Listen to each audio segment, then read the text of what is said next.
गुरु रूप प्यारी साध संगत जी, नानक नाम चढ़दी कला, तेरे भाणे सरबत्ता भला। यशवंती निराधार, धाम दूजा पाक नाम परमात्मा, जो मिलदा पवित्र स्थान। मंदिरा मसीता नहीं वसदा, रहंदा विच ईमान। लोकी भालण तीरथी, इल्म कलाम पढ़न कुरान। भगता पाया अंदरों, गुरु पूरे सतगुरु सुजान। बेईमाना क्यों मिले, जो भाल दे विच शमशान। साध संगत संग मिलदा ठाकुर, ठाकुर अगम ज्ञान। किरपा वंडदा दर्शन दाता, पूरण जोत मेहरबान। चढ़विंदा नीच डिग्गा चरणी, करे डंडोत प्रणाम। हूक पाक नाम परमात्मा, जो मिलदा पवित्र स्थान। मंदिरा मसीता नहीं वसदा, रहंदा विच ईमान।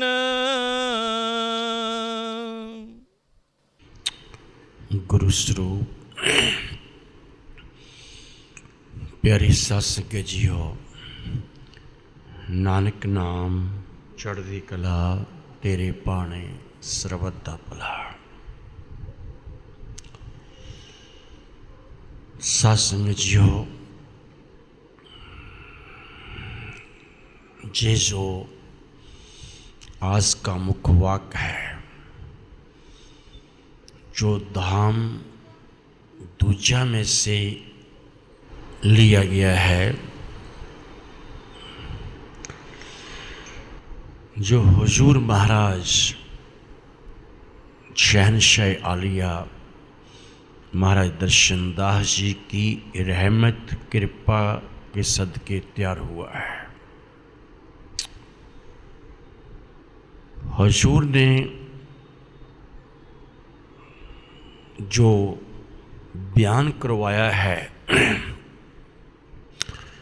उस परम पिता परमात्मा की बाबत है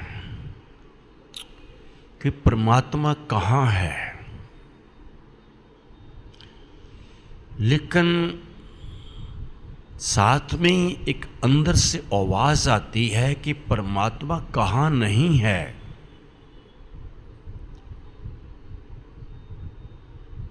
परमात्मा तो हर जगह है, लेकिन हम लोगों की एक सोच है कि परमात्मा को हम कहाँ देखना चाहते हैं, कहाँ पाना चाहते हैं। और सोचना भी चाहिए, देखना भी चाहिए, और यह जरूरी है। लेकिन जो गुरु साहब बयान करते हैं, उसके मुताबिक चलना जरूरी है, अमल करना जरूरी है। जब तक चलेंगे नहीं, तब तक वो कहीं नहीं मिलेगा। बेशक वो सब जगह पे है। जो बयान किया गया शब्द के जरिए, पाक नाम परमात्मा, जिस नाम की महिमा, नाम की वड्याई हम लोग सुनते हैं, करते हैं, और जब नाम की बाबत पता चलता है कि नाम मिलता कहाँ से है, तो वो पवित्र नाम लेने के लिए फिर हमारे अंतर तांग पैदा होती है, दर्द पैदा होता है, एक निराली सी दर्द भरी सोच पैदा होती है। सोच ही आने वाले समय में सुर्त बनती है। हजूर ने बयान किया है, पाक नाम परमात्मा। पाक नाम जो पवित्र नाम है वो परमात्मा का नाम है, लेकिन साथ में कहा है कि मिलता कहाँ है? जो मिलदा पवित्र स्थान। पवित्र स्थान देखने वाली बात है कि पवित्र स्थान कहाँ है जहाँ वो मिलता है। लेकिन साथ में ही जो मुझे कहा गया है, जैसे हम सोचते हैं मंदिर, गुरुद्वारा, मस्जिद, मस्जिद, जो चर्च, ठाकर द्वारे, जहाँ गुरुओं के स्थान। अब गुरुओं का स्थान कौन सा है, इसमें समझने की बात है, सोचने की बात है। मुर्शिद का या सतगुरु का स्थान है कौन सा जहाँ पे वो मिलेगा, जहाँ बहुतों को मिलता भी है।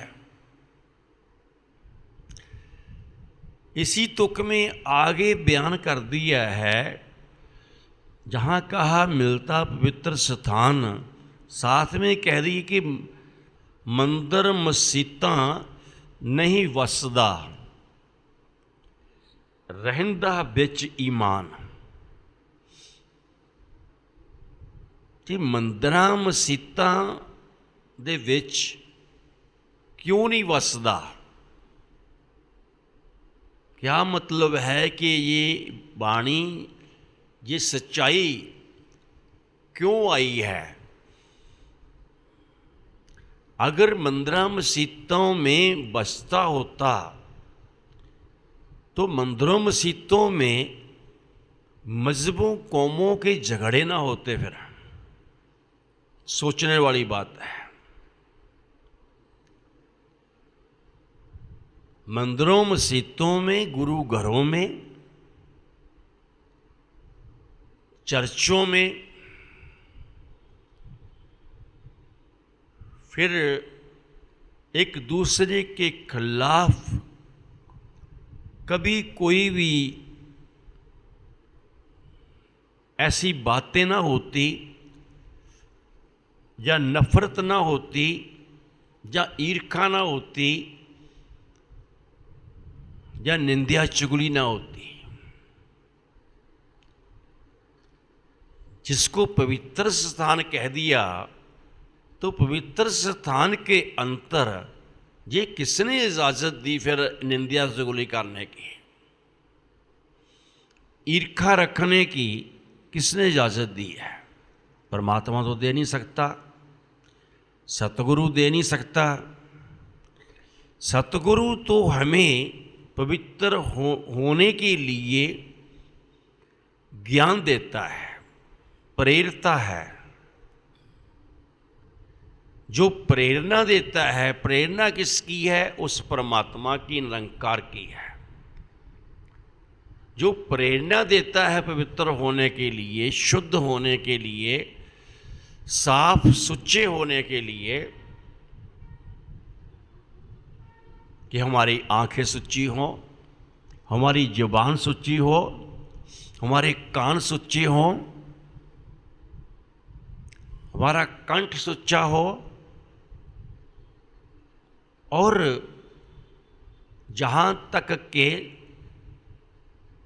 हमारी अंतर की जो नसें भी हैं, नाड़ियाँ ही हैं, जहाँ सारा शरीर है, ये शुद्धता में आए, ये सारा शरीर पवित्र हो, हृदय पवित्र हो और दिमाग पवित्र हो। जिस आत्मा की बात करते हैं कि आत्मा को जो शरीर मिला है, आत्मा तो हमेशा ही पवित्र हुई है, पवित्र आई है उसके घर से, क्योंकि परमात्मा की अंश है। इसी शरीर के अंतर रह के आत्मा दबी है विकारों के नीचे, मन मैला हुआ है, मन की मैल के नीचे दबी हुई है, जिसके कारण आत्मा जड़ से उठ नहीं पा रही।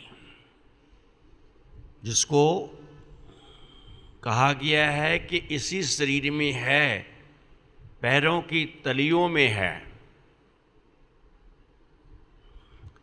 दाएं पांव के अंगूठे में है। अगर किसी का पवित्र शरीर है, शुद्धता है, अंतर सेवा की कमाई है, अंतर की सोच जो है, अंतर का ध्यान जो है, वो नाम में जुड़ा हुआ है। नाम की कमाई करता है जो जीव, लोग भलाई करता है जो जीव, अपने सतगुरु का ध्यान करके कर्म कमाता है जो जीव, वो कर्म कमाई वाला उस नूर को ग्रहण करता है, नूर को पा लेता है। उससे कहते कि जिस आत्मा को, रूह को नूर मिलता है, महाराज दर्शन दास जी ने फरमाया है कि दाएं पांव के अंगूठे से वो नूर, वो आत्मा जो है, उसका जो नूर है, वो सारे शरीर में फैलाती है, ताकि किसी तरह ये शरीर पवित्र हो जाए, शुद्धता आ जाए शरीर में, मन जो मैला है पवित्र हो जाए। ये उन भक्तों की रूह है जिसकी बात की गई है, उन प्रेमियों की आत्मा है, उनकी सोच है। ये साधु महात्मा जो साधना कर चुके हैं और उसके घर में साधु का रुतबा पा चुके हैं, जो उसका संदेशा अंतर से हासिल करते हैं, भीतर से उस मालिक के घर से, वो संदेशा दुनिया को देते हैं, ताकि कोई लेने वाला हो तो ले लेगा, नहीं तो घर से आके बच्चों की कल्पना से, बोलचाल से, लड़ाई झगड़े से उठ के घंटा, आधा घंटा, 2 घंटे आराम तो कर ही लेगा। होता यही है गुरु घरों में आजकल। नूर ग्रहण करने के लिए बहुत कम जीव आते हैं, नूरानी अवस्था पाने के लिए बहुत कम जीव आते हैं। आत्मा के भले की सोचते हैं वो बहुत कम जीव सोचते हैं। आत्मा से धोखा तो हर जीव कर रहा है। इस संसार का हर जीव अपनी आत्मा से, अपने आप से धोखा कर रहा है। जो जीव नाम का सिमरन नहीं करता वो अपनी आत्मा के साथ घात कर रहा है, धोखा कर रहा है। दूसरों के धोखों को हम देखते हैं कि उसने हमारे साथ धोखा कर दिया, उसने हमारे साथ धोखा कर दिया, उसने भी हमारे साथ धोखा कर दिया। पता नहीं, जो मिलता है वो धोखा ही करता है। मगर अपने आप को हम लोग कभी नहीं देखते कि हम खुद की आत्मा के साथ धोखा रोजाना करते हैं। नेक और अच्छे कर्म ना करना, ना कमाना, हर काम के साथ गुरु को बीच में ना लाना, ये भी आत्मा से धोखा है। नाम की कमाई ना करना, ये भी आत्मा से धोखा है।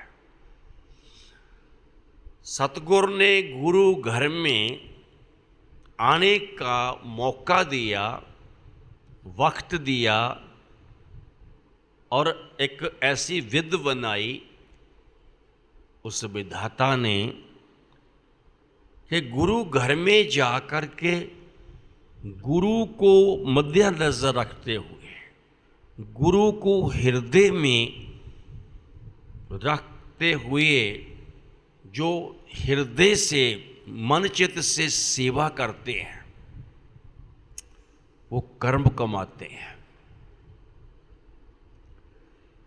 तो जेकर जिसके गुरु में मन के अंतर, चित्त के अंतर गुरु का वास ही ना हो, गुरु की याद ही ना हो, ना जुबान से गुरु का नाम हो, ना कंठ से गुरु का नाम हो, ना हृदय से गुरु का नाम लिया जाए, ना श्वासों से गुरु का नाम हो, तो फिर कर्म कमाई कहाँ हो गई? कर्म कमाई तो ना हुई। ये गुरु की याद नहीं है तो समझो कर्म को करवाने वाला तो गुरु है। ये कोई सोचे कि मैं करता हूं, वो मैं ही तो काल है, मैं ही तो जीवों को मारती है, मैं ही तो फना करने वाली है, मैंने तो पता नहीं अरबों खरबों कितने के लोग हर युग में फना किए हैं। जब भी मारा है मैंने मारा है, किसी ने नहीं मारा, मैंने मारा। श्री राम जब युद्ध से वापस आए, घर आए, मां कुशल्या ने पूछा, कहते ये राम तू कैसे आए? कहता मैं ठीक हूँ, आपकी दुआ है, आशीर्वाद है, गुरुओं की बख्शिश है। कहते तूने रावण को मार गिराया? कहते नहीं माँ, मैंने नहीं मारा उसको। कहते दुख में चर्चा लोगों में तो यही है कि राम ने रावण को मार गिराया। कहते वो लोगों की सोचनी है, मैंने नहीं मारा। तो फिर किसने मारा? कहते रावण को रावण की मैंने मारा, रावण को मैंने नहीं मारा। वो 4 वेद 6 शास्त्र का ज्ञाता था वो। और जब किसी चीज का मैं भी आ जाए ना, अहंकार आ जाए, अहंकार ही उसके पतन का कारण बनता है, उसके पतन का कारण बनता है, उसकी पथ खराब होने का कारण बनता है। अहम ही बंदे को बर्बाद करता है। सूक्ष्म अहम भी खराब करता है। सूक्ष्म अहम वो तब पता चलता है सूक्ष्म अहम क्या होता है। जब सूक्ष्म गुफा में जीव जाता है, वहाँ जाके तमाम विचार सूक्ष्म हो जाते हैं, मामूली से, जिसको कहते हैं कि हल्के से रह जाते हैं, हल्का सा। वो भी तब रहती हैं कोई याद रखता है तो, उधर ध्यान रखता है तो, पीछे ध्यान रखेगा, कंठ से नीचे ध्यान रखेगा तो विकारों का सूक्ष्म रूप उसके सामने आएगा। जो ध्यान नहीं रखते, ध्यान सिर्फ सतगुरु में रखते हैं, सूक्ष्म गुफा जिसकी कृपा से खुली है, तो फिर आगे आगे सतगुरु का हिसाब तब नज़र आता है और कुछ भी नज़र नहीं आता, और वही कमाई उसके घर में जमा होती है। मैं वाली यहाँ मैं आ गई, वो कमाई कोई कमाई नहीं है। किसी ने 1 घंटा कर लिया सिमरन, 2 घंटे कर लिया, किसी ने 4 घंटे सत्संगों में गुजार दिए, कीर्तन में गुजार दिए, लेकिन उसमें याद गुरु की नहीं है, ध्यान गुरु का नहीं है, सच्चे सतगुर का, मुर्शद का, तो कोई कमाई नहीं है। कमाई गुरु ही बनाने वाला है। ध्यान सच्चा गुरु की वजह से होता है, क्योंकि गुरु सच्चा है, गुरु उच्चा है। जब कोई वचन बोला, कोई शब्द बोला, कंठ ने साथ दे दिया, थोड़ा अच्छा बोला गया, साथ में कहीं संगत ने साथ दे दिया, थोड़ा अच्छा लगने लग गया, और इसको कहते अगर मैं नहीं तो सूक्ष्म मैं तब भी आती है, जो कि कभी नहीं आनी चाहिए। ये शुक्राना होना चाहिए कि मेरे सतगुर की ये वड्याई है, मेरे मालिक की ये महिमा है कि उसने मुझे इस काबिल बनाया। मुझसे जो सिमरन करवाया, जहाँ भजन करवाया, कीर्तन करवाया, सत्संग करवाया, जहाँ करवाने वाला जो है वो है, जब वो है तो फिर मैं काय की है, मैं क्यों आती है। इसको कहते हैं काल का पहरा है उस जीव के ऊपर। काल के पहरे में सब दबे हुए हैं, सब काल के नीचे हैं, गुरु के प्रभाव में नहीं है, मुर्शद के प्रभाव में नहीं है।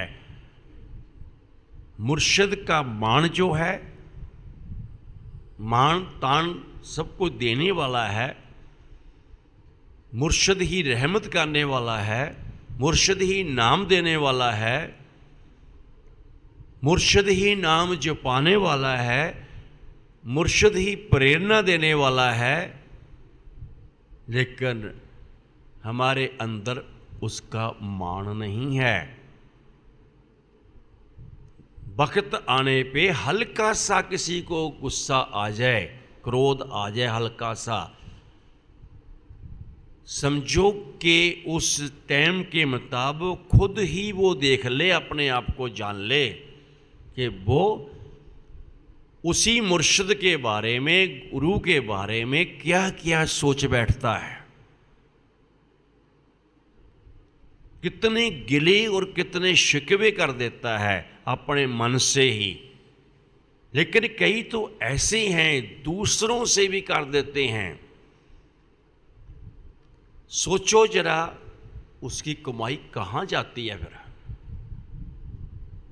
ये वो चीज़ें हम कह रहे हैं जो बंदों के साथ होती है, बंदों के मन से ऐसे ही गुजरती है, फिर उनको पछतावा नहीं होता। क्यों? वो कहते पछतावा क्यों करें, जो हो गया हो गया। जिसको पछतावा ही नहीं है, समझो उसकी कभी जीत भी नहीं हो सकती। पश्चाताप ही माफ़ी है। जो पश्चाताप करता है, हे सतगुरु मैं पश्चाताप करता हूँ कि मेरे से क्रोध में आकर के जब सहन नहीं हुआ कोई चीज़, तो वो मेरे से ऐसे ऐसे ख्याल, ऐसी ऐसी सोचें मेरे अंदर आई, मेरे से बोला भी गया। मैं उस चीज़ का पश्चाताप करता हूँ क्योंकि मैं सहन नहीं कर सका। सेवा करके जिसके अंदर सहन शक्ति न आई, उसने काय की सेवा करी।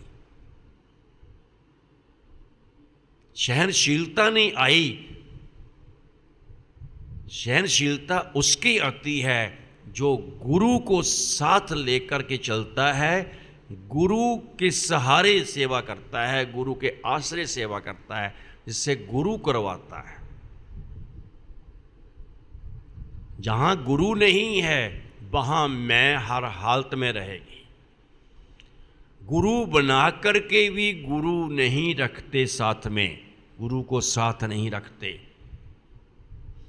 कितनी बार सत्संग में कहा है, जब आप काम पे जाते हो ना, गुरु के आके अर्जोई करके तब चलो। बिजनेस पे जाते हो, दुकानों पे जाते हो, कहीं भी जाते हो, घर से बाहर निकलते हो, गुरु साहब को कहो महाराज जी आप अपने दास के साथ चलो। दास कहने का मतलब है, दास बनने का मतलब है अपने आप को निमाणेपन में ले आना, जिसको कहते मैं नीमा मेरा मुर्शद उच्चा। जैसे कहने में अच्छा लगता है जीवों को, लेकिन हजम नहीं होता जब उसको होता है ना कि मैं नीमा, तो अंतर का मन हावी हो जाता है। उस टाइम मन की दशा में होते हैं जीव, कहता मैं नीमा कैसे हूं, मैं सबसे ऊंचा हूं, मैं सबसे बड़ा हूं, मेरे को कौन नीमा करेगा। पर यही बंदा मार खाता है। कवाली के ऊपर अमल नहीं है। मैं नीमा मेरा मुर्शद उच्चा। फक्र महसूस होना चाहिए हमें उच्चा मुर्शद मिला है। मान महसूस होना चाहिए हमें ऐसा रहबर मिला है। मैं नीमा मेरा मुर्शद उच्चा, असां उच्चियां दे संग लाई, सदके जावां उन्हां उच्चियां कोलों जिन्हां नीवियां संग नवाई। कि वो कहाँ, जिसको कहा गया, किसी ने गीत में कहा,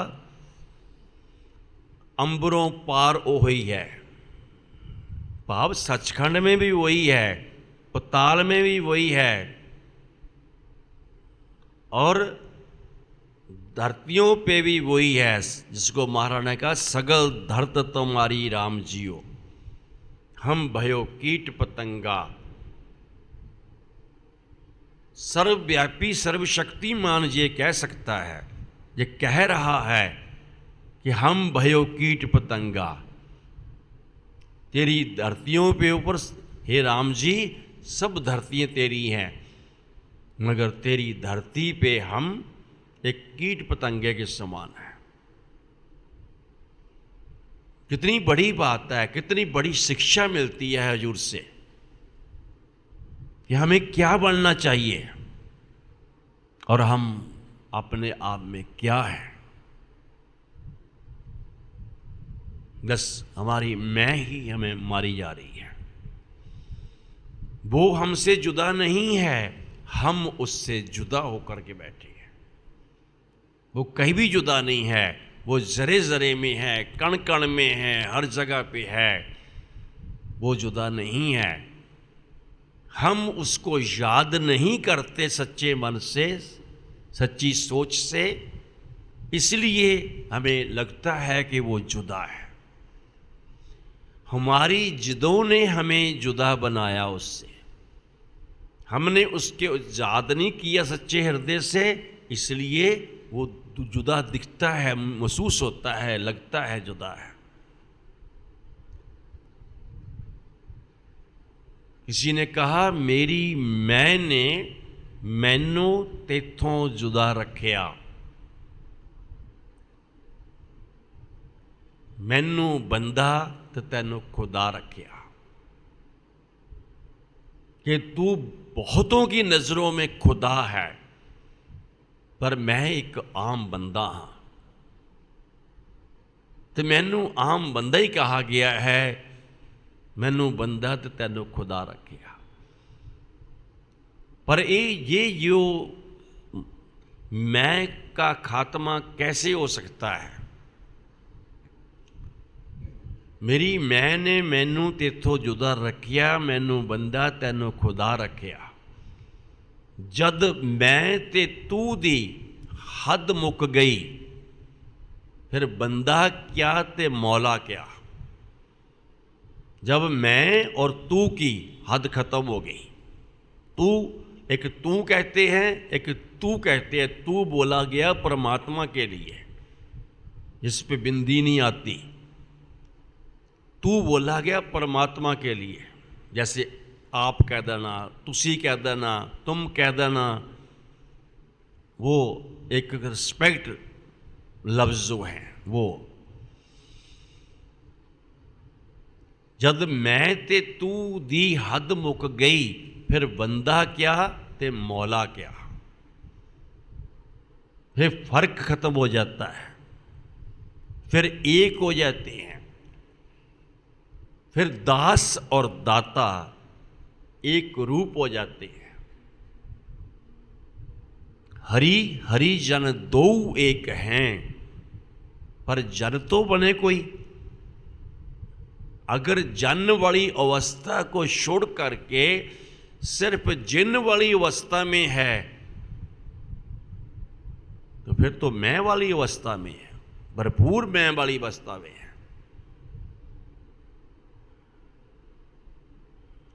उसी को कहा कि जब एकता आ गई, एकता कब आती है?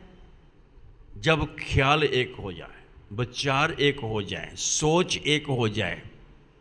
ये एक सोच के साथ सोच मिलती है, विचार के साथ विचार मिलते हैं, भाव के साथ भाव मिलते हैं, और ध्यान के साथ ध्यान मिलता है। आप देख लो कि आप नाम से मन कभी को आप बैठते हो कि ध्यान लगाते हो, क्या तुम्हारा उसके साथ ध्यान मिलता है? वो कहाँ और आप कहाँ? वो आकाशों की उडारियों में है, तो बंदा जो है वो दुनिया की जो चर्चादारी है ना, चर्चा उसकी उसमें उन ख्यालों में गया हुआ है। बाहर से बहे ईंटों पत्थरों की चर्च में भी चाहे बैठा हो, मंदिर में भी बैठा हो, मस्जिदों में भी बैठा हो, गिरजाघरों में बैठा हो, कहीं भी साध संगत में बैठा हो, पर संग नहीं है साध का। साध संगत ये नहीं कि जहां साध है और उस मालिक की याद हो रही है, याद देती जा रही है, प्रेरणा देती जा रही है, लेकिन बंदे का ध्यान घर में है, बच्चों में है, लेने देने में है, और दुनियादारी में फंसा हुआ है। वो साध का संग नहीं है, वो साध संगत नहीं है। साध का संग जो है वो एक करता है। साध का संग नूर देता है, नूरानी अवस्था देता है, सहनशीलता देता है, सब्र देता है, सिद्क संतोख देता है। साध का संग जो असूल देता है ना, वो असूलों में रखने की सोझी देता है, असूलों में रहने की। साध का संग रहतों से बाहर नहीं जाने देता।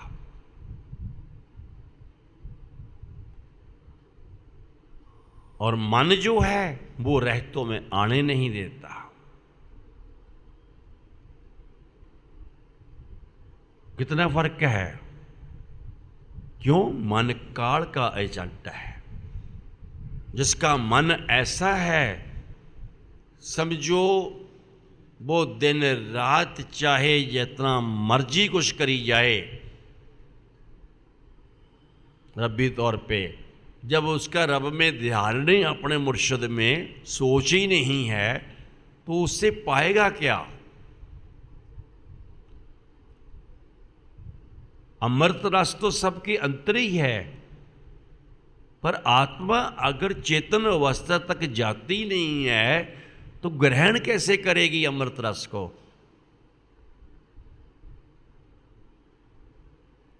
कहते हैं ज्ञान अंजन गुर दिया।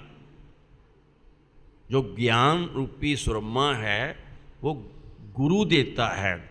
ज्ञान अंजन गुर दिया, अज्ञान अंधेर विनाश, हर कृपा ते संत पेटियो, नानक मन प्रकाश। उसकी कृपा हो तो संत मिलता है, उसकी कृपा नहीं है तो संत नहीं मिलते। हर कृपा ते संत पेटियो, नानक मन प्रकाश। जो हमारे मन में प्रकाश पैदा करता है वो हरि की कृपा से संत के जरिए होता है। और ज्ञान रूपी सुरमा, ज्ञान रूपी अंजन जो है वो गुरु के जरिए ही प्राप्त होता है। ज्ञान अंजन गुर दिया, जिससे क्या होता? अज्ञान अंधेर विनाश, हमारे अंदर का अंधेरा समाप्त होता है। हमारी अंधेरा समाप्त हो गया, समझो कि मैं समाप्त हो गई। और बंदे आम जो मैं वाले हैं ना, वो सोचते हैं भाई ये मैं समाप्त हो गई, फिर रह के गया हमारे पास?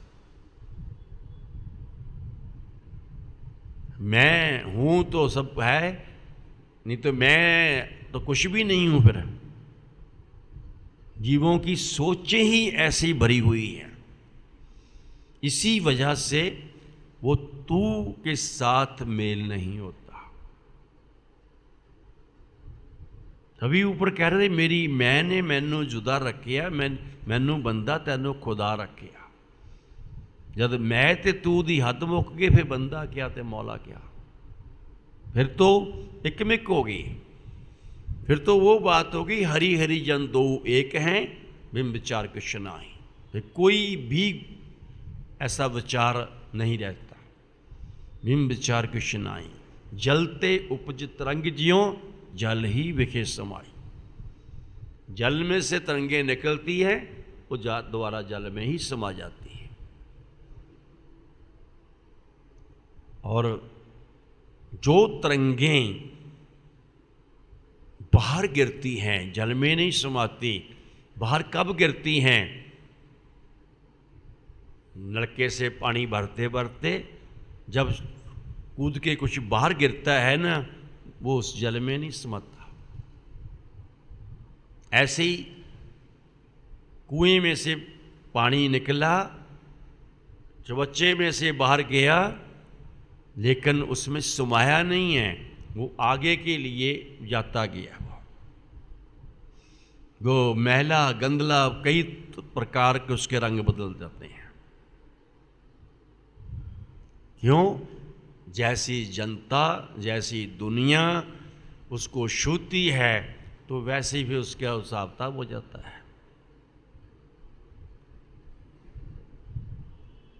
लेकिन जब वो छूता है उसी जल को, उसी पानी को वो पवित्र हो जाता है, क्योंकि वो पवित्र है। तभी कहा पाक नाम परमात्मा, परमात्मा का नाम पाक पवित्र है। जो मिलदा पवित्र स्थान हृदय है। अगर किसी ने हृदय सुच्चा बना लिया तो, पवित्र बना लिया तो, हृदय में नाम बसा लिया है तो, जिसने नाम दिया उस परमात्मा ने, जिसके जरिए दिया, अगर उसको हृदय में बैठा लिया है तो,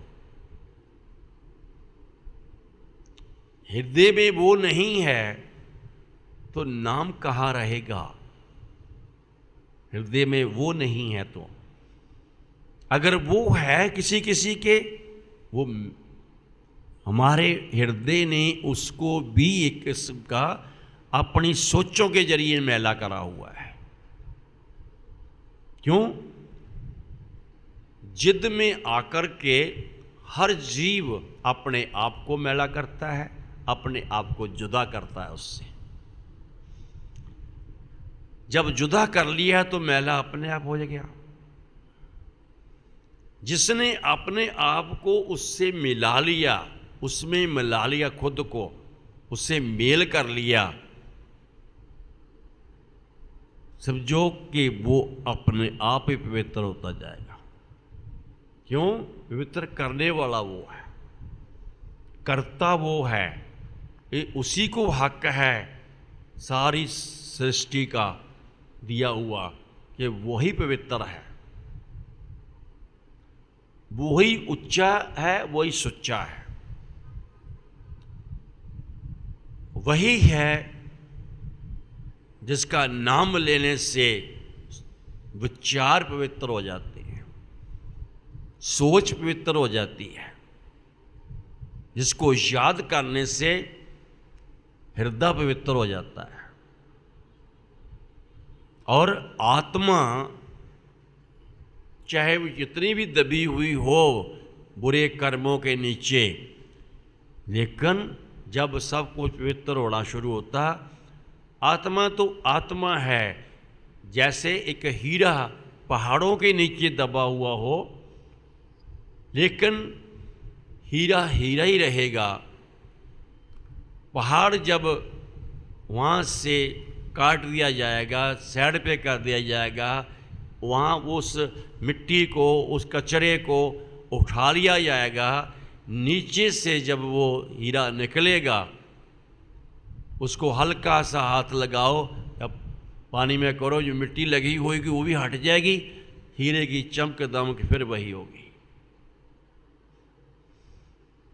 ऐसे ही चाहे आत्मा हमारी पैरों की तलियों में है, लेकिन जब भी उसकी याद हमारे अंतर आ जाएगी, उसका उच्चा सुच्चा दिया हुआ नाम, जिसको देने का हक है, जिसने उसने हक दिया हुआ जिसको, वो हक के मुताबिक हमें नाम मिल गया है, तो फिर नाम की कमाई हल्की फुल्की नहीं, बेहद करनी चाहिए, अनहद करनी चाहिए, ताकि हम अनहद नाम के साथ मिल जाए, शब्द के साथ मिल जाए।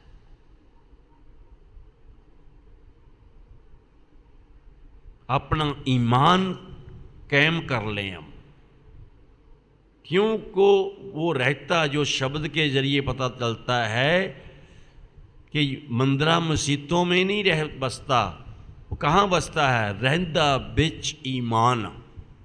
ये ईमान के अंतर रह रहा। कहते हैं कि किसी से पूछा जाता है, भाई तेरा ईमान सही है?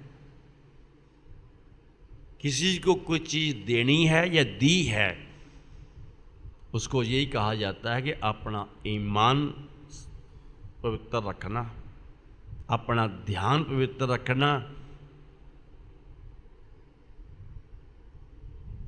ईमान ठीक रहेगा तो सब ठीक रहेगा। अगर बेईमान हो गया उसको क्या कहते हैं? बेईमान। ईमान तो पवित्र है, लेकिन जब जब बेईमान हो जाता बंदा तो समझो कि उसको छोटे शॉर्टकट कह देते हैं, ये बेईमान है। तो बेईमान जहां है वहां वो जो नेक, महान, उच्चा सुच्चा इंसान भी कह दो कि वो धरती पे आया, जब धरती पे आया उस इंसान में अपने में फर्क देखें कि उसकी सेवा लगी हुई नजर आती है, उसके अंदर एक नूर की बरसात नजर आती है, नूर के फुहारे चलते नजर आते हैं, उसके अंतर से एक रहमतों की बौछार नजर आती है। अपने अंतर अगर देखें हृदय से, वाकई झांके अपने आप को, कुछ भी नजर नहीं आता। बस यही कारण है कि हम अभी अपने ईमान को पवित्र नहीं कर सके, अपने ध्यान को पवित्र नहीं कर सके।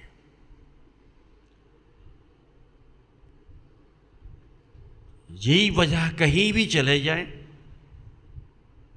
लेकिन कहीं से भी कुछ सारी जिंदगी में पाया नहीं है। क्यों? हम खुद को नहीं मार सके, खुद ही को नहीं मार सके। जिन्होंने खुद ही को मारा वो खुदा से जुड़ गए। मन को मारा वो मौन हो गए, उनकी फालतू बोलनी समाप्त होगी, फालतू सोचनी, नजायज सोचें समाप्त हो गई, बिना मतलब की सोचें जो कि जीव को, खुद को खराब करती हैं। दुनिया में खुद को नीचा दिखाती हैं, लेकिन जब कहीं वो सोचनी, उसकी सोचने के साथ मिल जाती हैं, विचार भाव एक हो जाते हैं, सोच ऊंची हो जाती है, समझो कि उस टाइम ईमान ऊंचा होता है जब मन में मौन आ जाता है। मन का मौन उस टाइम क्या विचार देता उसको? तू भी एक मुनि बन जा। जो अपने बाकी विचारों को छोड़ देगा, वकारों के विचारों को छोड़ देगा, दूसरों के विचारों को छोड़ देगा, एक सोच ऊंची सुच्ची जिसकी है, वो परमात्मा की है, उसको पकड़ लेगा, उसके साथ अपने आप को समेटता चला जाएगा। वो फिर मौन, कल्ला मौन नहीं रहेगा, वो मुनि हो जाएगा। तो जब ऐसा उसको कोई मिल जाएगा वरदान देने वाला, तो फिर वो मुनिवर हो जाएगा।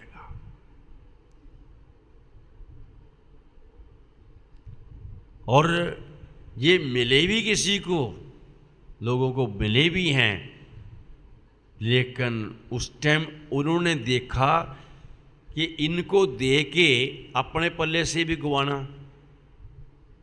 क्यों? इनकी तो वस्तें ही नहीं बड़ी लेने की। ये तो वो पहले वाली मैं में हैं, जो जगत संसार में मैं घूम रही है ना, ये तो उसी में घूम रहे हैं।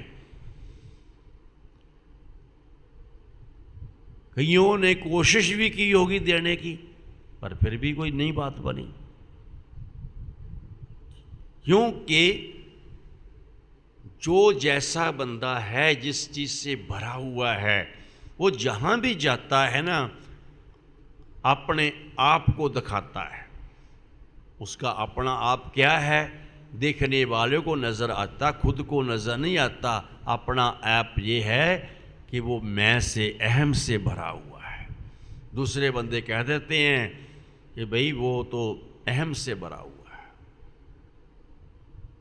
जिसकी आप तारीफ कर रहे थे, बढ़ियाई कर रहे थे कि कोई आ रहे हैं, वो तो खुद मैं से भरे हुए हैं। वो किसी को क्या देंगे, जहां आप भेजोगे उनको, उनको क्या देंगे वो? जैसे गुरु ही संगत में से उठा करके कह दे कि तू ना भाई वहां चला जा, वहां जा कर के ये तूने 5-7 लफ्ज़ों का संदेश देना है। अब वो वाकई वहाँ वही लफ्ज़ों का संदेश, जबकि लफ्ज़ हजूर के होंगे, वो देना शुरू कर दे, लेकिन उसकी ज़ुबान तो अपनी है ना, उसकी देखनी तो अपनी है, उसकी सोचनी तो अपनी है। तो अपनी सोचनी से, अपनी देखने से, अपनी आँखों से, अपनी ज़ुबान से जब वो देता है ना, उसका अपना आप बीच में आ जाता है, और जो संदेश है वो साइड पे रह जाता। असली संदेश जो देने आया, उसके जरिए जो निखर के सामने आ रहा है, वो तो मैग वाला आ रहा है।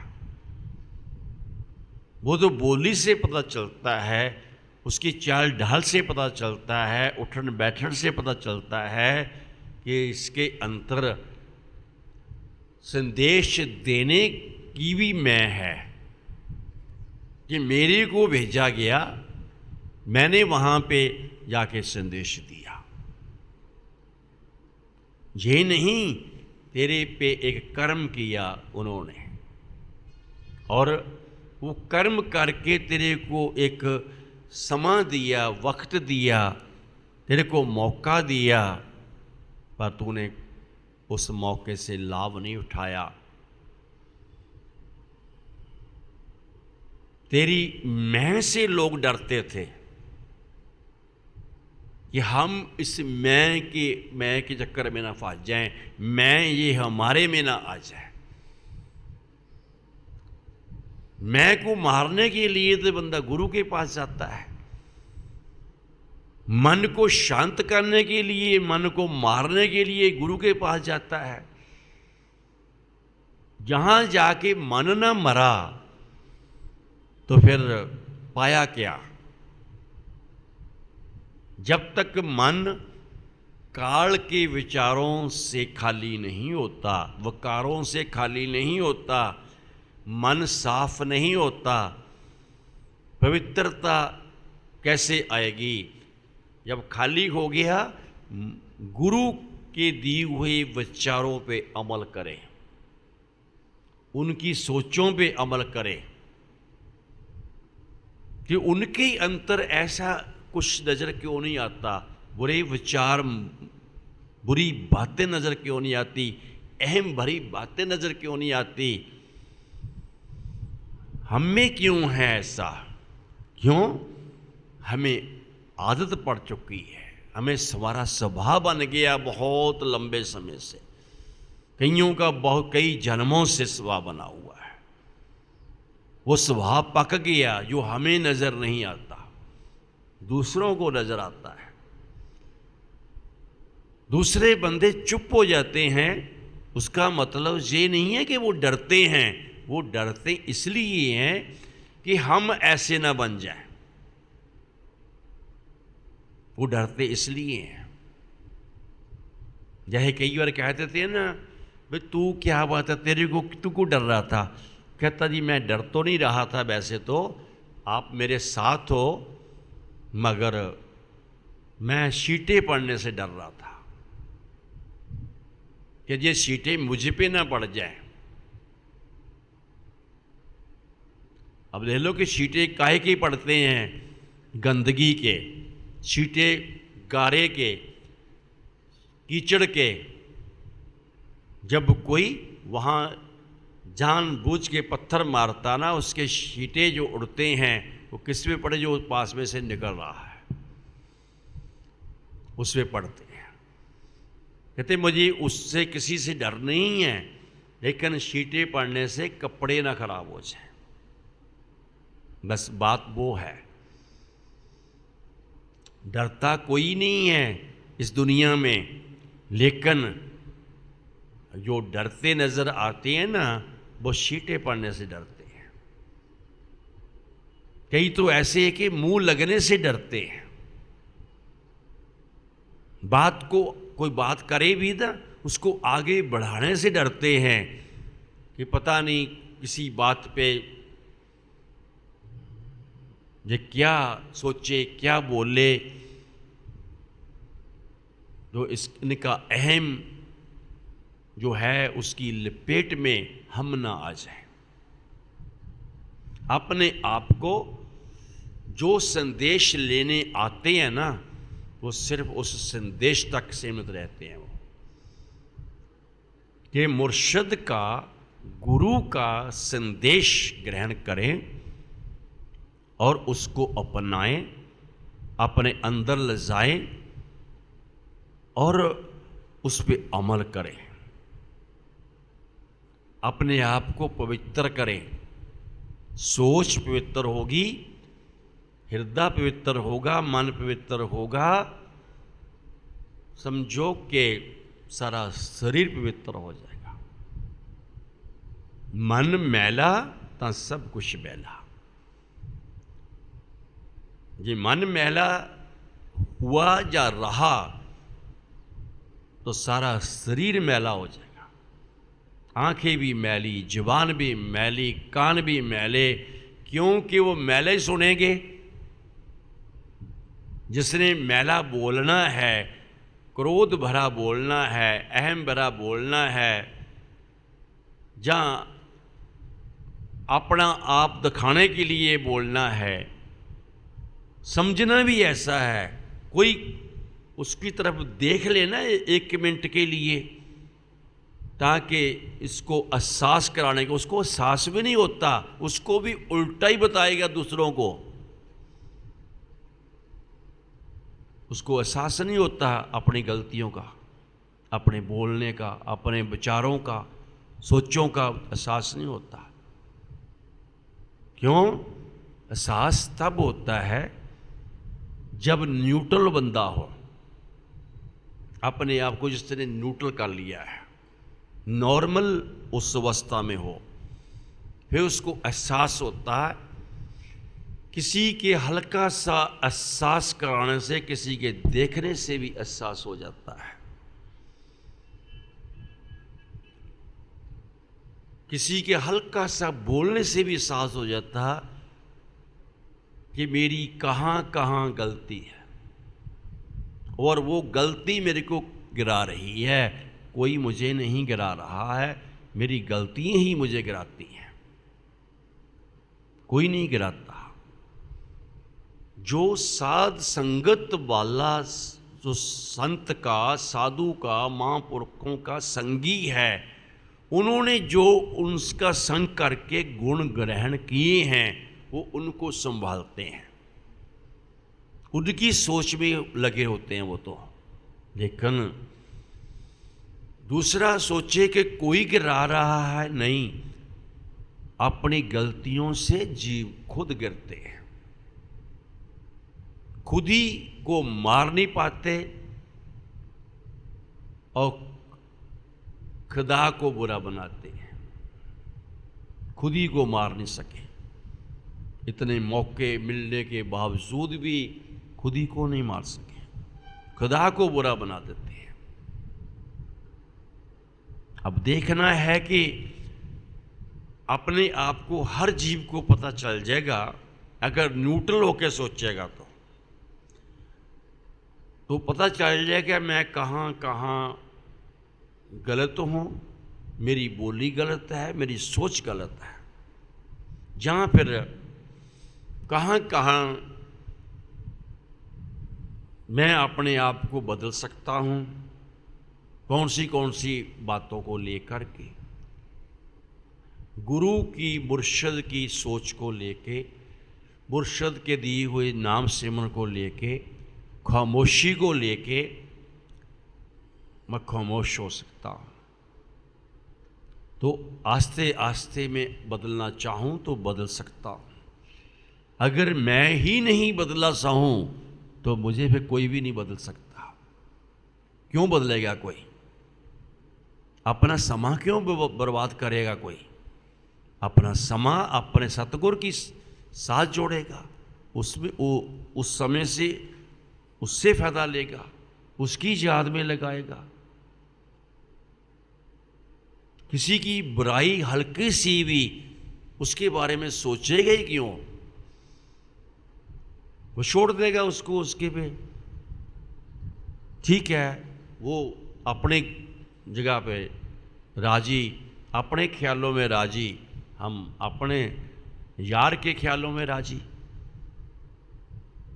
अपने सतगुरु की याद में राजी। फिर क्यों मतलब ऐसा होना?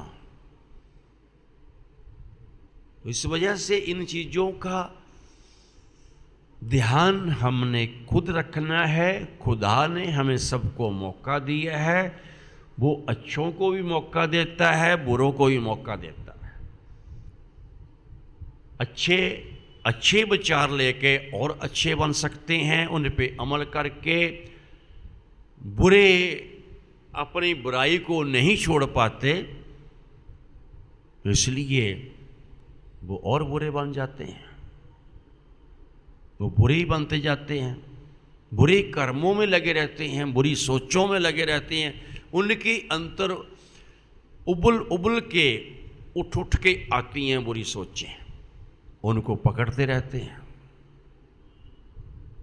और वो दाता जो है, वो देने वाला नेक विचार, नेक सोचे और नेक नियत और नूर, नेकी का नूर, नारायण का नूर, निरंकार का नूर जो है, वो अपने प्रेमियों को उस नूर से भरता रहता है। क्यों जो लेना नहीं चाहता उसको उसके हाल पे अपने आप ही वो कुदरत छोड़ देती है।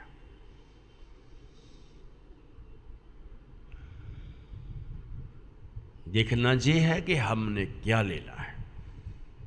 हर रूह उस नारायण से जुड़ने के लिए, उसका नूर पाने के लिए आई है। और इसलिए उसके नज़दीक जाने की तमन्ना रखती है, उसकी करीबता पाने की तमन्ना रखती है। करीबता किसकी? सतगुरु की। तो जो उसके गुण पाएगी, जो सी रूह उसका नूर पाएगी, सुरत बन के ऊपर उठेगी, वो 10वें द्वार पे जाएगी, सुरत शब्द के साथ जुड़ेगी।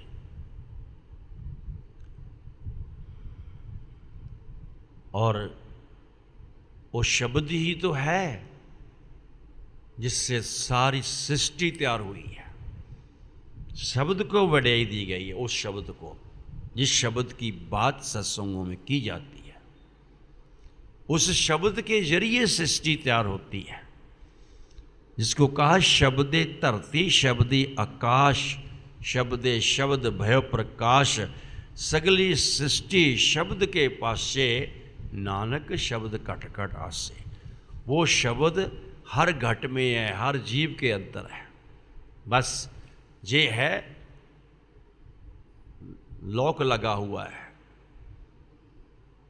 जीव कोई खोलने को तैयार नहीं है, खोल नहीं सकता। सतगुरु सबके अंतर है, बस यही है कि उसको कोई पा नहीं सकता, इसलिए चाबी सबके पास उनको दी हुई है, जिनको नाम दिया। नाम एक चाबी है, कुंजी है। ये कुंजी गुरु के पास है। कुंजी गुरु से खोले ले लेंगे तो फिर लगाएंगे, फिर आस्ते आस्ते आस्ते आस्ते अभ्यास बनता जाएगा तो खोलनी भी आ जाएगी। 10वें द्वार का जो ताला है वो खुल भी जाएगा। लेकिन उसके लिए बेईमानों का साथ छोड़ना पड़ेगा, पाप काल का साथ छोड़ना पड़ेगा। दुनिया में हम लोग किसी को बेईमान कह के राजी नहीं कहते, खुश नहीं है, खुशी नहीं मिलती। जिन्होंने काल के गुण ग्रहण करके रखे हुए हैं उससे चलते हैं, और उन्हीं अवगुणों से गुण नहीं, उनको अवगुण कहा जाता है वैसे। पर जो सहज के गुण, सतगुर के गुण ग्रहण करके चलता है उसको नेक सोच, नेक विचार कहा जाता है। ईमान भरे विचार, उनके ईमान से वो विचार आते हैं। क्योंकि परमात्मा भी इस शब्द के जरिए पता चलता है, ईमान जहाँ है वहाँ रहता है। जहाँ ईमान है, जहाँ ईमान से भरा सच्चा सुच्चा इंसान है उसके हृदय में रहता फिर। इसलिए इंसानियत जरूरी है। सच्चा सुच्चा महान इंसान बनना जरूरी है। और जब सच्चा सुच्चा इंसान बन जाएगा तो महान इंसान भी बन जाएगा, क्योंकि आत्मा को बल मिलता रहेगा नेक कर्मों से। आत्मा महान बन जाएगी, आत्मा महाआत्मा बन जाएगी। और ये नहीं है कि उन लोगों को समझ नहीं आती, सब समझ आती है, मगर क्या है, धक्का लगता है मानने में भी। अपने आप को कमजोर मान लिया जाए, वो कहते क्यों मान लें, कि इतना सब कुछ करने के बाद भी हम कमजोर हैं। अपनी कमी को दूर नहीं करना, कमजोर मानने के लिए तैयार नहीं होना कि हमारी कमजोरी ही हमारी डाउनफॉल है, हमारी कमियां ही हमें नीचे गिराती हैं। रावण को रावण की कमियों ने मारा है, राम ने नहीं मारा। उसकी कमियों ने, उसकी कमजोरियों ने मारा है। जो काल के अवगुण थे वो उसके अंदर जैसे जैसे आते गए वैसे वैसे वो गिरता गया। और राम के अंदर, उस राम के जो रमा हुआ है सब जगह पे, उसके गुण, उसकी सोच थी, उसके उताव चलता गया और वो गुण आते गए, वो राम भगवान बन गए। बस इतना की फर्क है, कोई गुरमुख बन जाता है, कोई मनमुख बन जाता है, मनमतिया बन जाता है। और मैले मन का बन जाता है। मन मैला था सब कुछ मैला, तन धोते मन अच्छा ना होए। वो बाहरी तौर पे जितने भी तीर्थ स्नान कर ले, लेकिन मन अच्छा नहीं हो सकता। तन अच्छा हो सकता दिखने, बाहर दूसरों को देखने वाले, तन अच्छा हो सकता है, मन अच्छा नहीं हो सकता।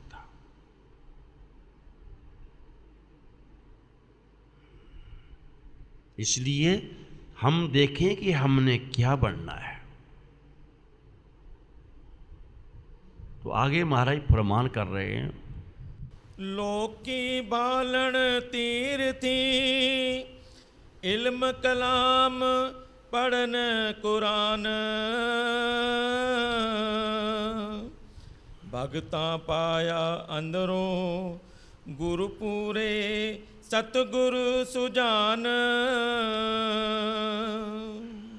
के फर्क बताया इसमें कि लोकी पालन तीर्थी, कि लोग तीर्थों पे जाके उसको ढूंढ रहे हैं। क्या किसी को तीर्थों पे मिला? तीर्थ तो किसी महापुरुष ने, जो भी पूर्ण धरती पे आए उन्होंने बनाए हैं। जो पूर्ण महापुरुषों में से नहीं पा सका, वो उनके बनाए तीर्थों से कैसे पालेगा? बड़ी सोचने वाली बात है। तो जिन्होंने महाराज दर्शन दास से नहीं पाया कुछ भी, उनके मुखारविंद से जो शब्द निकले, वचन निकले, वरदान निकले, उनसे सरोवर बने, चाहे यहाँ का चाहे वहाँ का। उन सरोवरों से क्या पालेगा वो? बस एक जगत संसार के दुख दर्द परेशानियाँ, जितनी की श्रद्धा होगी, प्रेम होगा, विश्वास होगा, उतना हट जाएगा। लेकिन अध्यात्म का रस तो नहीं पाया ना, जो वो पुलाने आए वो तो नहीं पाया।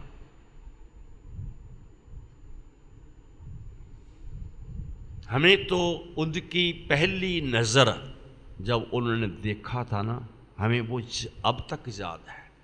हम उतने भी कहते बात तो की नहीं है तुम्हारे से। मैंने कोई बात नहीं, उन्होंने देखा तो है। जिस नज़र से उन्होंने देखा, वो नज़र मेरे को याद रहनी चाहिए। वो नज़र हो सकता है मेरे साथ अब भी है। उन्हीं नज़रों से अब भी देख रहे हैं। इसलिए वो नज़र जिसके अंदर नदर थी, नदर का मतलब कृपा होता है। नज़र का मतलब जिस नज़र से देखा, उस नज़र में कोई कृपा थी, कोई नदर थी।